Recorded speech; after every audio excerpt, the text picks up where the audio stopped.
کائنات کی ابتدا سے لے کر آدم علیہ السلام کی تخلیق سے لے کر قیامت کے برپا ہونے تک دجال سے برا شخص کوئی پیدا ہی نہیں ہوا۔ یہ سب سے بدترین شخص ہوگا جو روئے زمین کے اوپر پیدا ہونے والا ہے، اور وہ خوش نصیب لوگ ہوں گے جو دجال کو قتل کریں گے۔ اور پھر اس کا وقت بتایا گیا، اس کی شکل بتائی گئی، اس کا قد بتایا گیا، اس کی صورت بتائی گئی کہ مومن دھوکہ نہ کھائیں۔ حضور نے دجال کا نقشہ بیان کیا، ایک ایک چیز بیان کی دجال کی، کیونکہ یہ سب سے بڑا فتنہ ہے اس کائنات کا، اس امت کا سب سے بڑا فتنہ تو یہ ہے جب سے آدم علیہ السلام تخلیق کیے گئے اس وقت سے لے کر کے آخری انسان تک سب سے بدترین، سب سے غلیظ، سب سے گندا، سب سے مکروہ اور سب سے برا وجود دجال کا ہے۔ اس لیے دجال کے فتنے سے ہر پیغمبر نے اللہ کی پناہ طلب کی ہے کہ اللہ مجھے اس کے فتنے سے بچانا۔ اللہ اکبر۔ جو حضرت اسماء بنت یزید کہتی میں حضور کے گھر میں حاضر تھی اور ازواج مطہرات اور دیگر اہل خانہ بھی تھے کہ دجال کا تذکرہ چھڑا، تو اللہ کے محبوب نے ارشاد فرمایا جب دجال آئے گا تو اس کے آنے سے قبل جو 3 سال ہوں گے ان کی حضور نے حیت بیان فرمائی کہ آسمان تیسرا حصہ پانی کا روک لے گا، اور زمین کی فصل بھی جتنی اگتی ہے اس کا تیسرا حصہ نہیں اگے گی، 2 حصے اگے گی۔ پھر اس کے بعد دوسرا سال آئے گا تو 2 حصے آسمان پانی روک لے گا اور زمین 2 حصے فصل روک لے گی۔ پھر تیسرا سال آئے گا تو 1 قطرہ بھی نہیں برسے گا اور زمین سے 1 دانہ بھی نہیں اگے گا، حتیٰ کہ کھروں والے جانور اور چرنے والے جانور اور کوہانوں والے جانور سارے کے سارے مر جائیں گے، یعنی اونٹ، بکریاں، گھوڑے سارے مر جائیں گے بھوک کی وجہ سے، قحط سالی کی وجہ سے۔ جب یہ 3 سال گزریں گے تو پھر دجال آئے گا، اور دجال ایک دیہاتی کو ملے گا اور کہے گا کہ اگر تو چاہے اور مجھے رب مان لے تو میں تیرے گھوڑے اور تیرے یہ جانور زندہ کر سکتا ہوں۔ وہ کہے گا کہ اگر ایسا ہو جائے تو بہت اچھا،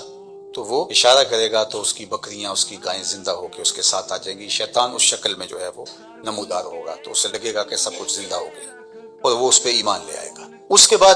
پھر دوسرے دیہاتی کو ملے گا اور اس کو بھی یہی کہے گا، تو شیطان پھر اس کی بھیڑ بکریوں، اس کی گائے، اس کے اونٹ، ان کی شکل کے اندر ظہور پذیر ہو جائے گا، تو پھر اس کے پیچھے وہ بھی چل پڑے گا۔ یہ 2 چیزیں حضور نے ابھی بیان کی تھی کہ حضور کو باہر کوئی کام پڑ گیا تو حضور یہیں چھوڑ کے بات تو باہر تشریف لے گئے۔ تھوڑی دیر کے بعد حضور جب واپس تشریف لائے تو حضرت اسماء بنت یزید اور گھر کی دیگر خواتین زاروں کے تار رو رہی تھی۔ حضور نے فرمایا تمہیں کیا ہوا، تم کیوں رو رہی ہو؟ انہوں نے عرض کی یا رسول اللہ صلی اللہ علیہ وسلم، آپ نے جو دجال کا ذکر کیا، چونکہ صحابہ کے نزدیک سب سے قیمتی متاع ایمان ہے، اور ہمارے نزدیک بھی سب سے قیمتی ایمان کی متاع ہی ہونی چاہیے، اور یہ بات میں نے کئی مرتبہ آپ سے کہی، اس دنیا میں سب سے بڑا انعام اور سب سے بڑا تحفہ جو حضرت انسان کو دیا گیا، سب سے بڑی نعمت جو ودیعت ہوئی وہ ایمان ہے، اور قیامت کے دن سب سے بڑی دولت اور نعمت عطا کی جائے گی جنت میں، وہ دیدار الہی ہوگا۔ جو یہاں ایمان سے محروم ہے وہ ہر خیر سے محروم ہے، اور جو ایمان کی دولت جس کے پاس ہے تو اگر اس کو دنیا کی کوئی چیز نہیں ملی تو وہ کنگال نہ سمجھے، چونکہ ایمان کی دولت اس کو نصیب ہے۔ مومن ہو اور پھر کہے میرے پاس یہ نہیں، میرے پاس یہ نہیں، میرے پاس یہ نہیں، میرے پاس یہ نہیں، تو یہ مومن کو نہیں جچتا۔ تو صحابہ تو شکریہ ادا کرتے تھے، اور جب سنا کہ ایسے ایمان سستے سودے میں گائے اور بکریوں کی عوض چلا جائے گا تو صحابیات رونے لگیں، تو اللہ کے محبوب صلی اللہ علیہ وآلہ وسلم نے ارشاد فرمایا کہ اگر دجال میری موجودگی میں آ گیا، فرمایا فکر نہ کرو میں نپٹ لوں گا، اور پھر آقا کریم نے ارشاد فرمایا کہ اگر میرے بعد آتا ہے تو پھر ہر مومن کا اللہ خلیفہ ہوگا، یعنی اللہ اس کی طرف سے اس کی حفاظت فرمائے گا۔ اور حضرت اسماء بنت یزید کہتی ہیں کہ میں نے عرض کی یا رسول اللہ صلی اللہ علیہ وسلم، آج بھوک برداشت کرنا ہمارے لیے بہت مشکل ہے، یعنی اگر کھانا نہیں ملتا تو بھوکا آدمی کیا کچھ نہیں کر گزرتا، تو بھوک پر لوگ ایمان کیوں نہیں بیچیں گے؟ آج جبکہ آپ سامنے ہیں تو بھوک تنگ کرتی ہے تو بے تاب ہو جاتے ہیں،